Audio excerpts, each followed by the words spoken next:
BSc प्रथम वर्ष में पुनः आप सभी का स्वागत है।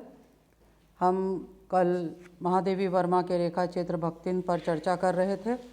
मैं डॉक्टर विनीता कौशिक, सह आचार्य हिंदी, जानकी देवी बजाज, राजकीय कन्या महाविद्यालय कोटा। महादेवी वर्मा ने भक्तिन में जो अपनी सेविका है, जिसका मूल नाम लक्ष्मी है,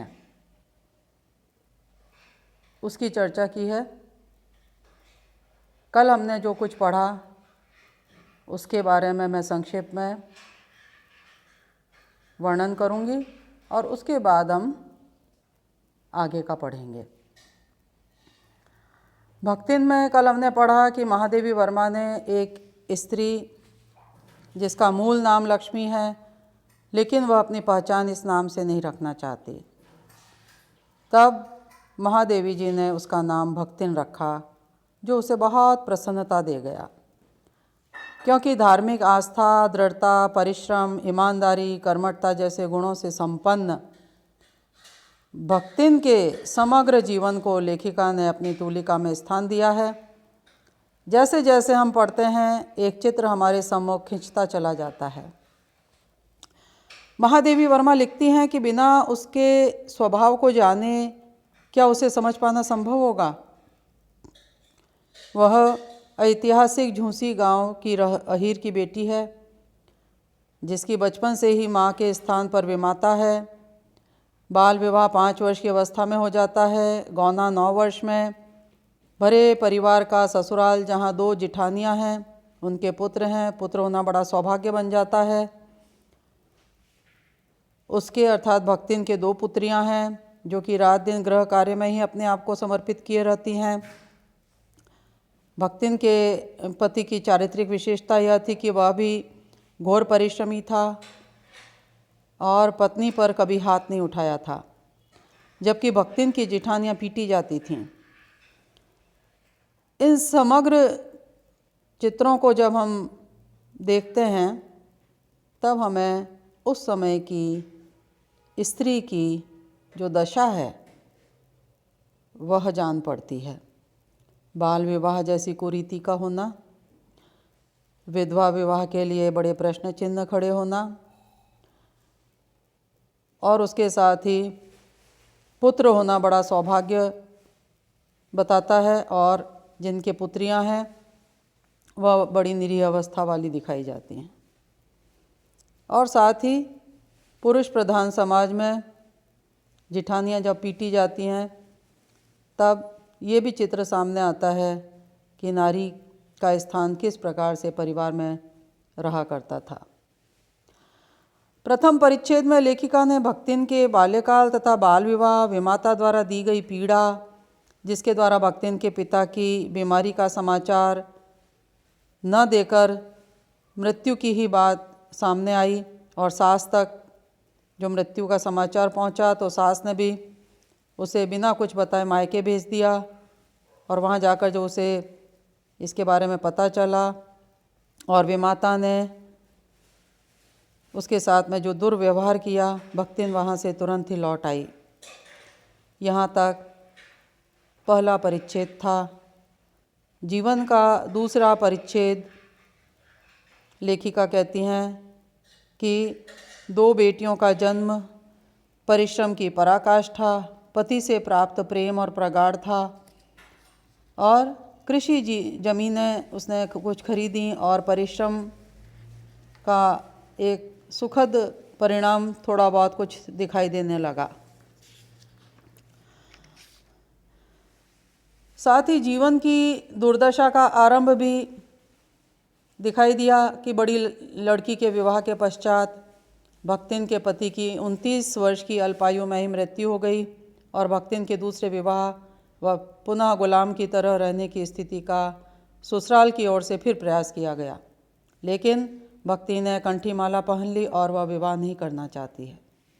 भक्तिन के तीसरे परिच्छेद में छोटी बेटी का विवाह, बड़ी बेटी व दामाद का भक्तिन के साथ ही रहना तथा भक्तिन के दुर्भाग्य ने यहाँ भी पीछा न छोड़ा और पति द्वारा चुना गया बड़ा दामाद भी अल्पायु में चल बसा। तब भी वे माँ बेटी खूब मन लगाकर परिश्रम कर अपनी ज़मीन, दुधारू पशुओं की सेवा सुरक्षा करती रहीं। लेकिन एक दिन माँ की अनुपस्थिति में घर में अकेली बड़ी बेटी के साथ दुर्घटना घटी। एक तीतरबाज युवक ने कमरे में उसकी बेटी को बंद कर कुंडी लगाई, उसके साथ हाथापाई हुई, लेकिन दोनों एक साथ कमरे से निकले तो पंचायत ने भी यही निर्णय दिया कि दोनों को अब पति पत्नी के रूप में ही रहना होगा। नारी का संघर्ष यहीं समाप्त नहीं हुआ। भक्तिन की बेटी घोर परिश्रम करती है। वह तीतर लड़ाने वाले पति को अपने अंदर समाहित नहीं कर पाती, अपने साथ समाहित नहीं कर पाती है और पति ऐश करता है। पति के साथ, परिवार के साथ निरंतर द्वेष का वातावरण बना रहता है और इस कारण लगान भी अदा करना बड़ा मुश्किल हो गया और जमींदार ने भक्तिन को कड़ी धूप में खड़े रहने की सज़ा दे डाली। यह एक स्वाभिमानी परिश्रमी महिला को आहत कर गई और भक्तिन कमाई के विचार से गांव को छोड़कर शहर आ गई। यहाँ आकर भक्तिन लेखिका महादेवी वर्मा के घर में सेविका के कार्य में दीक्षित हुई और यहीं से उसके जीवन का चौथा और संभवतः अंतिम परिच्छेद आरंभ होता है। यहीं से भक्तिन के आगे के चित्र को हम पढ़ेंगे। भक्तिन की वेशभूषा में गृहस्थ और वैरागी का सम्मिश्रण देखकर मैंने शंका से प्रश्न किया, क्या तुम खाना बनाना जानती हो? उत्तर में उसने ऊपर के होंठ को सिकोड़ और नीचे के अधर को कुछ बड़ा कर आश्वासन की मुद्रा के साथ कहा, ई कौन बड़ी बात आए, रोटी बनाए जानित है, दाल रांध दिलेत है, साग भाजी छौंक सकित है और बाकी का रहा। दूसरे दिन तड़के ही सिर पर कई लोटे औंधा कर उसने मेरी धुली धोती जल के छींटों से पवित्र कर पहनी और पूर्व के अंधकार और मेरी दीवार से फूटते हुए सूर्य और पीपल का 2 लोटे जल से अभिनंदन किया। 2 मिनट नाक दबाकर जप करने के उपरांत जब वह कोयले की मोटी रेखा से अपने साम्राज्य की सीमा निश्चित कर चौके में प्रतिष्ठित हुई, तब मैंने समझ लिया कि इस सेवक का साथ टेढ़ी खीर है। अपने भोजन के संबंध में नितांत वीत राग होने पर भी मैं पाक विद्या के लिए परिवार में प्रख्यात हूँ और कोई भी पाक कुशल दूसरे के काम में नुक्ताचीनी किए बिना नहीं रह सकता। पर जब छूत पाक पर प्राण देने वाले व्यक्तियों का बात बात पर भूखा मरना स्मरण हो आया और भक्तिन की शंकाकुल दृष्टि में छिपे हुए निषेध का अनुभव किया, तब कोयले की रेखा मेरे लिए लक्ष्मण की धनुष रेखा से खींची हुई रेखा के समान दुर्लंघ्य हो उठी। निरुपाय अपने कमरे में बिछौने पर पड़कर और नाक के ऊपर खुली हुई पुस्तक स्थापित कर मैं चौके में पीढ़े पर आसीन अनधिकारी को भूलने का प्रयास करने लगी। भोजन के समय जब मैंने अपनी निश्चित सीमा के भीतर निर्दिष्ट स्थान ग्रहण कर लिया, तब भक्तिन ने प्रसन्नता से लबालब दृष्टि और आत्मतुष्टि से आप्लावित मुस्कुराहट के साथ मेरी फूल की थाली में 1 अंगुल मोटी और गहरी काली चित्तीदार 4 रोटियां रखकर उसे टेढ़ी कर गाढ़ी दाल परोस दी। पर जब उसके उत्साह पर तुषारपात करते हुए मैंने रुआंसे भाव से कहा, यह क्या बनाया है, तब वह हतबुद्धि हो रही। रोटियां अच्छी सेंकने के प्रयास में कुछ अधिक खरी हो गई हैं, पर अच्छी हैं। तरकारियां थीं, पर जब दाल बनी है तब उनका क्या काम? शाम को दाल न बनाकर तरकारी बना दी जाएगी। दूध घी मुझे अच्छा नहीं लगता, नहीं तो सब ठीक हो जाता। अब न हो तो अमचूर और लाल मिर्च की चटनी पीस ली जाए, उससे भी काम न चले तो वह गांव से लाई हुई गठरी में थोड़ा सा गुड़ दे देगी। और शहर के लोग क्या कलाबत्तू खाते हैं, फिर वह कुछ अनाड़िन या फुअड़ नहीं है। उसके ससुर, पितिया ससुर, अजिया सास आदि ने उसकी पाक कुशलता के लिए न जाने कितने मौखिक प्रमाण पत्र दे डाले हैं। भक्तिन के इस सारगर्भित लेक्चर का प्रभाव यह हुआ कि मैं मीठे से विरक्ति के कारण बिना गुड़ और घी के से अरुचि के कारण रूखी दाल से एक मोटी रोटी खाकर बहुत ठाठ से यूनिवर्सिटी पहुंची और न्याय सूत्र पढ़ते पढ़ते शहर और देहात के जीवन के इस अंतर पर विचार करती रही। अलग भोजन की व्यवस्था करनी पड़ती थी। अपने गिरते हुए स्वास्थ्य और परिवार वालों की चिंता निवारण के लिए, पर प्रबंध ऐसा हो गया कि उपचार का प्रश्न ही हो गया। इस देहाती वृद्धा ने जीवन की सरलता के प्रति मुझे इतना जागृत कर दिया था कि मैं अपनी असुविधाएं छिपाने लगी। असुविधाओं की चिंता करना तो दूर की बात, इसके अतिरिक्त भक्तिन का स्वभाव ही ऐसा बन चुका है कि वह दूसरों को अपने मन के अनुसार बना लेना चाहती है, पर अपने संबंध में किसी प्रकार के परिवर्तन की कल्पना तक उसके लिए संभव नहीं। इसी से आज मैं अधिक देहाती हूँ, पर उसे शहर की हवा नहीं लग पाई। मकई का रात को बना दलिया सवेरे मट्ठे से सौंधा लगता है। बाजरे के तिल लगाकर बनाए हुए गर्म पुए कम अच्छे लगते हैं। ज्वार के भुने हुए भुट्टे के हरे दानों को खिचड़ी, दानों की जो खिचड़ी है, ज्वार के भुने हुए भुट्टे के हरे दानों की खिचड़ी स्वादिष्ट होती है। सफ़ेद महुए की लपसी संसार भर के हलवे को लजा सकती है आदि वह मुझे क्रियात्मक रूप से सिखाती रही है। पर यहाँ का रसगुल्ला तक भक्तिन के पोपले मुंह में प्रवेश करने का सौभाग्य नहीं प्राप्त कर सका। मेरे रात दिन नाराज होने पर भी उसने साफ धोती पहनना नहीं सीखा, पर मेरे स्वयं धोकर फैलाए हुए कपड़ों को वह तह करने के बहाने सिलवटों से भर देती है।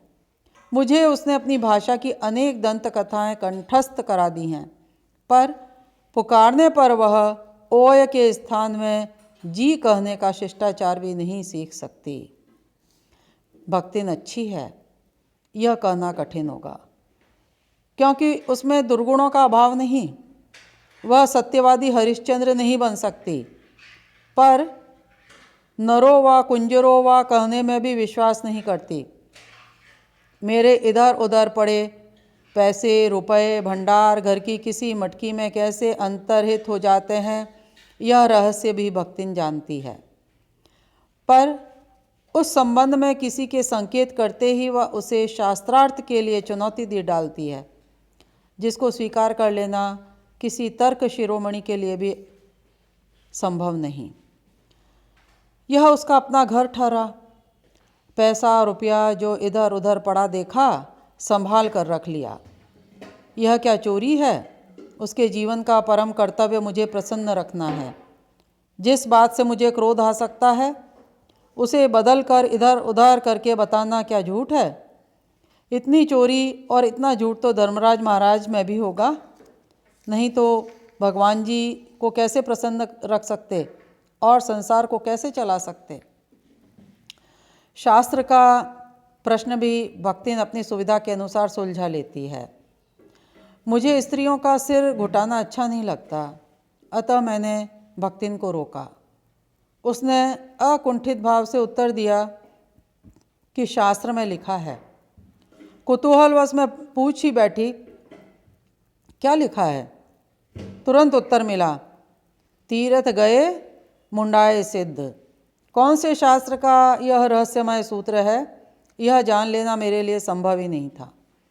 अतः मैं हार कर मौन हो रही और भक्तिन का चूड़ा कर्म हर बृहस्पतिवार को एक दरिद्र नापित के गंगा जल से धुले अस्तुरे द्वारा यथाविधि निष्पन्न होता रहा। अर्थात वह हर बृहस्पतिवार को अपना सिर मुड़ाती थी। पर वह मूर्ख है या विद्या बुद्धि का महत्व नहीं जानती, यह कहना असत्य कहना है। अपने विद्या के अभाव को वह मेरी पढ़ाई लिखाई पर अभिमान करके भर लेती है। एक बार जब मैंने काम करने वालों के अंगूठे के निशान के स्थान में हस्ताक्षर लेने का नियम बनाया, तब भक्तिन बड़े कष्ट में पड़ गई, क्योंकि एक तो उससे पढ़ने की मुसीबत नहीं उठाई जा सकती थी और दूसरे सब गाड़ीवान दाइयों के साथ बैठकर पढ़ना उसकी वयोवृद्धता का अपमान था। अतः उसने कहना आरंभ किया, हमारे मलकिन तो रात दिन कितबियन में गड़ी रहती हैं, अब हमहूँ पढ़े लागब तो घर गृहस्थी कौन देखी सुनी। पढ़ाने वाले और पढ़ने वाले दोनों पर इस तर्क का ऐसा प्रभाव पड़ा कि भक्तिन इंस्पेक्टर के समान क्लास में घूम घूम कर किसी के आई की बनावट, किसी के हाथ की मंथरता, किसी की बुद्धि की मंदता पर टीका टिप्पणी करने का अधिकार पा गई। उसे तो अंगूठा निशानी देकर वेतन लेना नहीं होता, इसी से बिना पढ़े ही वह पढ़ने वालों की गुरु बन बैठी। वह अपने तर्क ही नहीं तर्कहीनता के लिए भी प्रमाण खोजने में पटु है। अपने आप को महत्व देने के लिए ही वह अपनी मालकिन को असाधारणता देना चाहती है, पर इसके लिए भी प्रमाण की खोज ढूंढ आवश्यक होती है। जब एक बार मैं उत्तर पुस्तकों और चित्रों को लेकर व्यस्त थी, तब भक्तिन सबसे कहती घूमी, ऊ बिचरियू तो रात दिन काम में झुकी रहती है और तुम पचे घूमती फिरती हो, चलो तनिक तिनुक हाथ बटाई ले। सब जानते थे कि ऐसे कामों में हाथ नहीं बटाया जा सकता, अतः उन्होंने अपनी असमर्थता प्रकट कर भक्तिन से पिंड छुड़ाया। बस इसी प्रमाण के आधार पर उसकी सब अतिशयोक्तियाँ अमर बेली सी फैलने लगीं।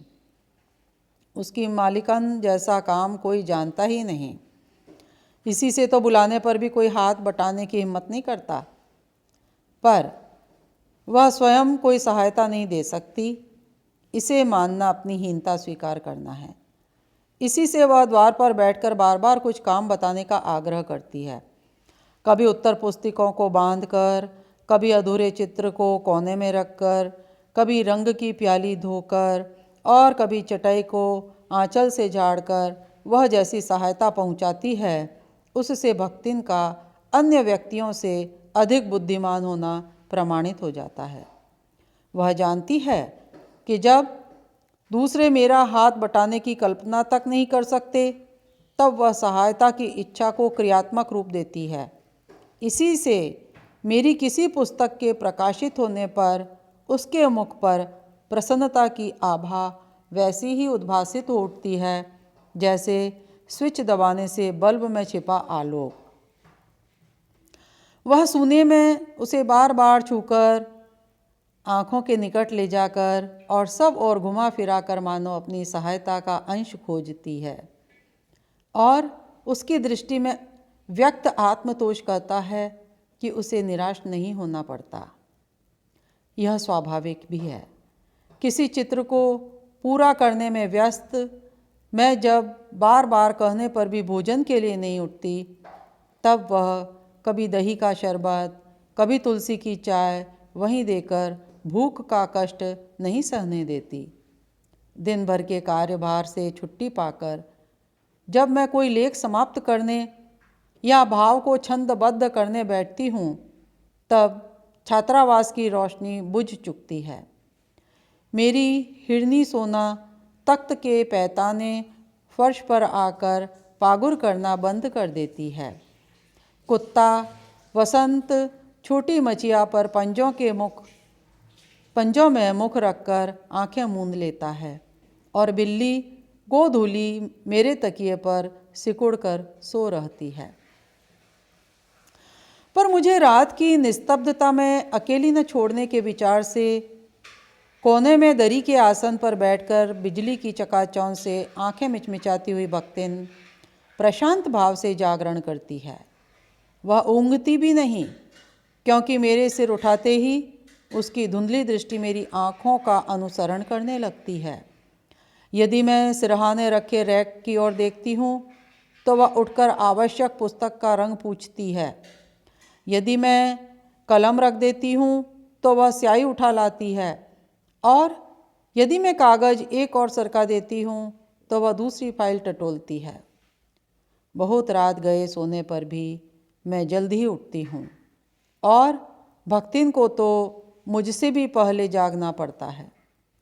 सोना जो हिरणी है महादेवी वर्मा के यहाँ, ये सब पशु हैं जो कि महादेवी वर्मा का वात्सल्य प्राप्त करते हैं। सोना उछल कूद के लिए बाहर जाने को आकुल रहती है। वसंत नित्य कर्म के लिए दरवाज़ा खुलवाना चाहता है, वसंत जो उनका कुत्ता है। और गोधूली जो बिल्ली है उसका नाम गोधूली है, और गोधूली चिड़ियों की चहचहाट में शिकार का आमंत्रण सुन लेती है। मेरे भ्रमण की भी एकांत साथिन भक्तिन ही रही है। बद्री केदार आदि के ऊंचे नीचे और तंग पहाड़ी रास्ते में जैसे वह हट करके मेरे आगे चलती रही है, वैसे ही गांव की धूल भरी पगडंडी पर मेरे पीछे रहना नहीं भूलती। किसी भी समय कहीं भी जाने के लिए प्रस्तुत होते ही मैं भक्तिन को छाया के समान साथ पाती हूँ। युद्ध को देश की सीमा में बढ़ते देख जब लोग आतंकित हो उठे, तब भक्तिन के बेटी दामाद उसके नाती को लेकर बुलाने आ पहुँचे, पर बहुत समझाने बुझाने पर भी वह उनके साथ नहीं जा सकी। सबको वह देख आती है, रुपया भेज देती है, पर उनके साथ रहने के लिए मेरा साथ छोड़ना आवश्यक है, जो संभवतः भक्तिन को जीवन के अंत तक स्वीकार न होगा। जब गत वर्ष युद्ध के भूत ने वीरता के स्थान में पलायन वृत्ति जगा दी थी, तब भक्तिन पहली ही बार सेवक की विनीत मुद्रा के साथ मुझसे गांव चलने का अनुरोध करने लगी। वह लकड़ी रखने के मचान पर अपनी नई धोती बिछाकर मेरे कपड़े रख देगी, दीवार में कीलें गाड़कर और उन पर तख्ते रखकर मेरी किताबें सजा देगी, धान के पुआल का गोंदरा बनवाकर और उस पर अपना कंबल बिछाकर वह मेरे सोने का प्रबंध करेगी, मेरे रंग स्याही आदि को नई हंडियों में सजा कर रख देगी और कागज पत्रों को छींके में यथाविधि एकत्र कर देगी। मेरे पास वहाँ जाकर रहने के लिए रुपया नहीं है। यह मैंने भक्तिन के प्रस्ताव को अवकाश न देने के लिए कहा था, पर उसके परिणाम ने मुझे विस्मित कर दिया। भक्तिन ने परम रहस्य का उद्घाटन करने की मुद्रा बनाकर और अपना पोपला मुंह मेरे कान के पास लाकर हौले हौले बताया कि उसके पास 5 बीसी और 5 रुपया गड़ा रखा है, उसी से वह सब प्रबंध कर लेगी। फिर लड़ाई तो कुछ अमरौती खाकर आई नहीं है। जब सब ठीक हो जाएगा तब यहीं लौट आएंगे। भक्तिन की कंजूसी के प्राण पूंजीभूत होते होते पर्वताकार बन चुके थे, परंतु इस उदारता के डायनामाइट के ने क्षण भर में उन्हें उड़ा दिया। इतने रुपए का कोई महत्व नहीं, परंतु रुपए के प्रति भक्तिन का अनुराग इतना प्रख्यात हो चुका है कि मेरे लिए उसका परित्याग मेरे महत्व को सीमा तक पहुंचा देता है। भक्तिन और मेरे बीच में सेवक स्वामी का संबंध है, यह कहना कठिन है, क्योंकि ऐसा कोई स्वामी नहीं हो सकता जो इच्छा होने पर भी सेवक को अपनी सेवा से हटा न सके, और ऐसा कोई सेवक भी नहीं सुना गया जो स्वामी के चले जाने का आदेश पाकर अवज्ञा से हंस दे। भक्तिन को नौकर कहना उतना ही असंगत है जितना अपने घर में बारी बारी से आने जाने वाले अंधेरे उजाले और आंगन में फूलने वाले गुलाब और आम को सेवक मानना। ये महादेवी वर्मा के मन में सेविका के प्रति एक स्नेह का भाव, एक आदर का भाव है, और वे कहती हैं कि वे जिस प्रकार एक अस्तित्व रखते हैं जिसे सार्थकता देने के लिए ही हमें सुख दुख देते हैं, उसी प्रकार भक्तिन का स्वतंत्र व्यक्तित्व अपने विकास के परिचय के लिए ही मेरे जीवन को घेरे हुए है। आज हम यहीं पर विराम लेंगे। कल पुनः भक्तिन के साथ होंगे, भक्तिन के क्रियाकलापों के साथ होंगे, महादेवी जी के चित्रों के साथ होंगे। आज इतना ही। बहुत बहुत धन्यवाद।